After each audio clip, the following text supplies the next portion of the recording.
Gold, trusted gold buyers. మీరు తాకట్టు పెట్టిన బంగారాన్ని విడిపించి ఈ రోజు ఉన్న మార్కెట్ ధరకు కొనబడను.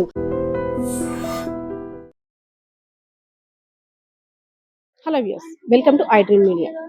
జననం మరణం రెండు కూడా మనిషిగా పుట్టే వారికి సహజం.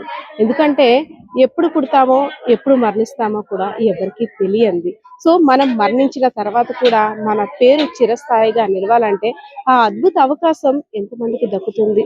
సో అలాంటి అవకాశాన్ని దక్కించుకున్నారు జ్యోతి అనే మహిళ. ఏంటి మరణం తర్వాత కూడా అవకాశం ఏంటి అనుకుంటున్నారా? మరణించిన తర్వాత ఆ పార్థివ దేహాన్ని ఇంటికి తీసుకువెళ్ళి ఏం చేస్తారండి? శ్మశానంలో కాల్చి బూడు చేస్తారు. వారు శాస్త్రోక్త ప్రకారం ఎవరి ఆచారాలు ఎవరి ధర్మాల ప్రకారం వారు కన్నం చేయడం, అదే విధంగా కర్మకాండాలు కూడా చేస్తారు. కానీ అలా కాకుండా నా కుటుంబ సభ్యుల యొక్క మరణం నలుగురికి ఉపయోగపడేలా ఉండాలి అనే ఒక మంచి డెసిషన్ తీసుకొని నలుగురికి కూడా ఆదర్శప్రాయంగా నిలిచారు ఎవరైతే మృతురాలు జ్యోతి ఉన్నారో వారి యొక్క ఫ్యామిలీ మెంబర్స్. సో మాట్లాడదాం. సార్ నమస్తే అండి. నమస్తే మేడం. సార్, బొబ్బిలి ప్రాంతానికి చెందినటువంటి మీరు, అంటే మరణించిన తర్వాత అసలు మనం పార్థివ దేహాన్ని ఇంటికి తీసుకువెళ్ళి మనకున్న సాంప్రదాయాల ప్రకారం పూజలు చేస్తాం. అందులో ముత్తైదుగా మరణించారంటే ఇంకా పట్టింపులు ఎక్కువగా ఉంటాయి. కానీ అవన్నీ కూడా పక్కన పెట్టి మరణించిన తర్వాత కూడా నలుగురికి ఉపయోగపడాలి నా భార్య మృతదేహం అనే విధంగా ఆలోచించారంటే నిజంగా హ్యాట్స్ ఆఫ్ సార్ మీకు. అసలు ఏంటి సార్, అంటే మేడం మరణించడం అనేది ఎప్పుడు జరిగింది? తర్వాత ఈ బాడీని మెడికల్ కాలేజ్ కి ఇవ్వాలనే ఆలోచన ఎలా వచ్చింది? నమస్తే మేడం. మా ఆవిడ నిన్న 5వ తారీఖు ఎర్లీ మార్నింగ్ 5:39 చనిపోయింది మేడం. మా ఆవిడ అనారోగ్యంతో ఒక 11 రోజులుగా ఈ హాస్పిటల్లోనే ఉన్నాం మేడం. నిన్న రాత్రి ఆఖరి శ్వాస విడిచిన తర్వాత మేము నిర్ణయించుకున్నాం మేడం, మా ఆవిడ చనిపోయింది కానీ ఈ జీవన్దాన్ ద్వారా అవని, శంకర్ ఫౌండేషన్ ద్వారా అవని, మోహన్ ఫౌండేషన్ ద్వారా అవని, ఇంకా ఏవో అవయవాలు కావలసిన ఇతర ఆర్గనైజర్లకి కావాలి. కాబట్టి ఎవరికైనా ఈ కళ్ళు కానీ ఇతర అవయవాలు కానీ వేసుకుంటే నా భార్య వాళ్ళలో మళ్ళీ పునర్జన్మ వస్తుందనే ఆశతో శుభ సంకల్పంతో ఇలా చేసుకున్నాను మేడం. అదే మేడం మాకు ఆశ. మా ఆవిడ చనిపోయినా ఆవిడ కళ్ళు ఇంకొకరిలో చూడవచ్చు. మా ఆవిడ చనిపోయి ఏవి పని చేస్తే ఆ పార్ట్లు ఇంకొకరిలో పనిచేసి వాళ్ళకి పునరుజ్జీవం సంపూర్ణ ఆరోగ్యం వస్తుందనే ఆశతో ఆ సంకల్పంతో చేశాం మేడం. సార్, అంటే కార్నియాకి సంబంధించి ఏ పార్ట్స్ అయితే పనికొస్తే అది ఇవ్వడం వేరు, కానీ మృతదేహాన్ని కూడా మెడికల్ రీసెర్చ్ సంబంధించి డాక్టర్స్ ఎవరైతే కొత్తగా ఉన్నారో వాళ్ళకి ఉపయోగపడే విధంగా ఆ బాడీని కూడా మీరు డొనేట్ చేశారు. అంటే బాడీని కూడా వదలకుండా ఇంటికి తీసుకువెళ్దాం, మనం ఇంటి దగ్గర జరగాల్సిన కర్మకాండాలు ఆ ప్రాసెస్ అంతా కూడా లెంతీ ప్రాసెస్ ఉంటుంది, కంపల్సరిగా బాడీని తీసుకెళ్ళిపోవాలనే ఆశయంతో చాలా మంది ఉంటారు. కానీ అలా కాకుండా ఒక ముత్తైదుగా చనిపోయినప్పటికి కూడా నా భార్య యొక్క మృతి నలుగురికి ఉపయోగపడాలని బాడీని కూడా మీరు మెడికల్ కాలేజ్ కి ఇచ్చేసారు. సో అదనేది నిజంగా చాలా మంది ఆలోచించాల్సిన విషయమే. చనిపోయిన తర్వాత బాడీని చచ్చి ఏం సాధిస్తావు, చనిపోయిన తర్వాత నీ వల్ల ఎవరికి ఉపయోగం ఉంది అంటారు కదా. నిజంగా ఆ మాటలన్నీ నిజం కాదు. మనం చనిపోయిన తర్వాత కూడా కొన్ని రకాలుగా ఉపయోగపడే అవకాశం ఉందంటారా? ఉంది మేడం.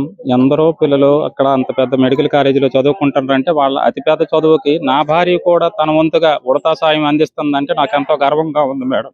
తన బాడీ కూడా వాళ్ళ ఉన్నత విద్యకి సహాయపడుతుందంటే అది చెప్పలేని గర్వం, సంతోషం మేడం.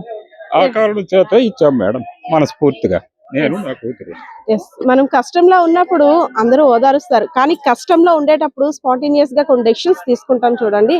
నిజంగా అలాంటి వారికి ఇది ఒక ఎగ్జాంపుల్ అని చెప్పుకోవచ్చు.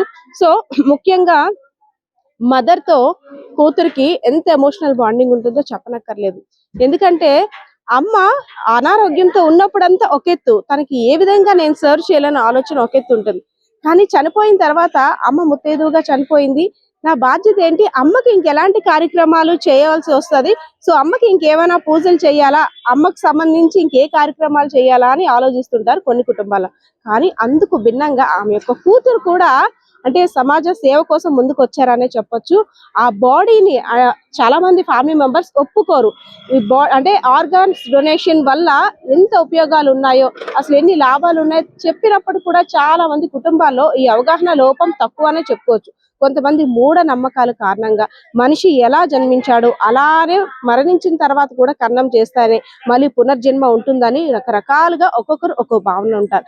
కానీ అందుకు భిన్నంగా ఆలోచించినటువంటి ఎవరైతే మిత్రాలు జ్యోతి ఉన్నారో వాళ్ళ అమ్మాయిని కూడా మనం అప్రిషియేట్ చేయాలి. ఎందుకంటే ఆర్గాన్స్ డొనేషన్ కాకుండా ఫుల్ బాడీని, డెడ్ బాడీని మొత్తం కూడా ఆ మెడికల్ కాలేజీకి ఇచ్చేసారు. సో అంత బాధలో కూడా తన తల్లి మృతి నలుగురు మెడికల్ స్టూడెంట్స్ కి ఉపయోగపడేలా ఉండాలి అని ఆలోచించారు కదా. సో ఆమెతో మాట్లాడదాం. సార్, మీ పాప ఫ్యామిలీ కోరిక కూడా అదే మేడం, పాప కోరిక కూడా అదే.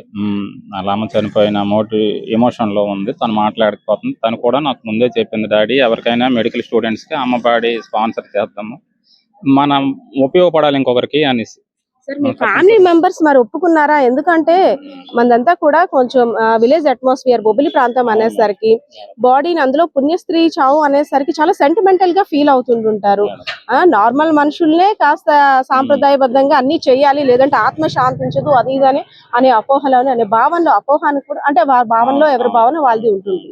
సో అలాంటిది మేడం చిన్న ఏజ్ కూడా 42-43 ఇయర్స్ ఉంటాయి, ముత్తైదువుగా మరణించారు. మరి ఫ్యామిలీ మెంబర్స్ అసలు మీకు ఏం సజెస్ట్ చేశారు? మీకు నాకు అమ్మా నాన్న చనిపోయారు మేడం, అన్నయ్య గారు ఉన్నారు. తను ఆల్రెడీ మోహన్ ఫౌండేషన్ దాని బాడీ తన తదనంతరం చేసేసారు.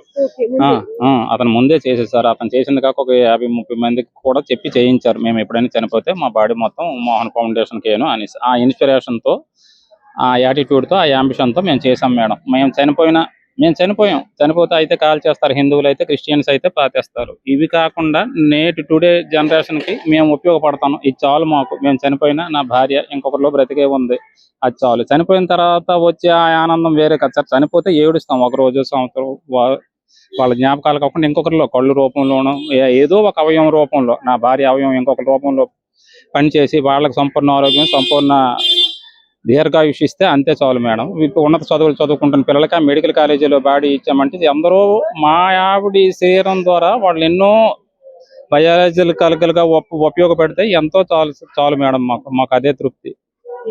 సార్, చాలా మంది అంటే మీలాంటి ఫ్యామిలీ మెంబర్స్ ఆ బాడీ డొనేట్ చెయ్యాలని ఆలోచన ఉన్నప్పటికీ కూడా కొన్ని మూఢనమ్మకాల కారణంగా వెనకడుగు వేస్తుంటారు. వాళ్ళందరికీ మీ తరఫున ఇచ్చే సజెషన్ ఏంటి మేడం? ఎవరి లైఫ్ స్టైల్ వాళ్ళది, వాళ్ళకి మనం ఆదేశించలేము, ఆజ్ఞాపించలేము. మన మనసులో పుట్టాలి. ఎక్కడ నాకు పుట్టింది నా భార్య తాలూకా అవయవాలు, బాడీ కానీ ఒకరికి ఉపయోగపడాలి. తను చనిపోయినా ఇంకొకరిలో బ్రతికే ఉండాలి. ఇదే మేడం, ఒకటే. నా భార్య చనిపోయినా ఇంకొకరిలో బ్రతికే ఉండాలి. ఇదే నా యాటిట్యూడ్, అంబిషన్ మేడం. అందుకనే నాకు నా కూతురు ఒప్పుకుంది. నా కూతురిని అడిగిన తర్వాత నేను ఏదైనా చేస్తాను. నాకు ఒక్కతే కూతురు, అదే madam. Thank you so much. Vizianagaram జిల్లా బొబ్బిలి నియోజకవర్గానికి చెందినటువంటి జ్యోతి గారు, ఆమె భర్త, ఆమె కుమార్తె, ఈ ముగ్గురు కూడా ఒక అద్భుతమైన కుటుంబం. ముగ్గురే ప్రపంచం. అలాంటిది ఆ కుటుంబంలో అనారోగ్యం కారణంగా జ్యోతి గారు విజయనగరం జిల్లా ఆసుపత్రిలో అడ్మిట్ అయ్యారు, మహారాజా ఆసుపత్రిలో. సో అనారోగ్యం కారణంగా మృతి చెందిన తర్వాత అంటే కొన్ని అవర్స్ లో ఆ ఐ కార్నియా అనేది ఇస్తే మరికొంతమందికి కంటి చూపి వస్తుంది అనేసి ఆలోచనతో ఆమె యొక్క నేత్రాలను కూడా దానం చేయడమే కాకుండా ఆమె యొక్క డెడ్ బాడీని ఇంటికి తీసుకెళ్లి కన్నం చేస్తే బూడిద తప్పితే ఏమీ రాదు అనే ఆలోచనతో మిమ్స్ ఆసుపత్రిలో ఉన్నటువంటి వైద్య సిబ్బందికి ఆ యొక్క బాడీని డొనేట్ చేసి నిజంగా వారికి హ్యాట్స్ ఆఫ్ చెప్పాలి వీరందరూ కూడా. ఎందుకంటే మనకు తెలుసు హిందూ సాంప్రదాయ ప్రకారం బాడీని అలా డొనేట్ చేయడానికి చాలా మంది ఇష్టపడరు. కానీ అవన్నీ కూడా పక్కన పెట్టి ఆయన అన్నారు కదా, కొంతమంది మెడికల్ స్టూడెంట్స్ కి నా భార్య వాళ్ళ ప్రాక్టీస్ సమయంలో నా భార్య యొక్క బాడీ ఉపయోగపడితే వారు నేర్చుకొని ఇంకొకరికి అనారోగ్యం రాకుండా ఇంకొంత ఎక్స్పీరియన్స్ వస్తుంది, ఆ ఉద్దేశంతో మాత్రమే ఇవ్వడం జరిగింది. అదే విధంగా మేము మాత్రమే కాదు, మా ఫ్యామిలీ మెంబర్స్ అందరూ కూడా మేము చనిపోయిన తర్వాత ఆర్గాన్స్ డొనేషన్ కి, బాడీ డొనేషన్ కి ముందుగానే మా వంతు ప్రయత్నాలు కూడా మేము చేసుకున్నామండి. నిజంగా ఇది ఒక అందరికి కూడా ఇన్స్పిరేషన్ అనే చెప్పుకోవచ్చు. సో ఏదైతేనే ఇంత బాధలో కూడా నిజంగా వారు ఆలోచించిన విధానం, వారి యొక్క సేవా స్ఫూర్తికి మనందరం కూడా అప్రిషియేట్ చేయాల్సిందే. కెమెరా పర్సన్ బాలకృష్ణతో పద్మ, ఐడ్రీమ్ మీడియా, విజయనగరం.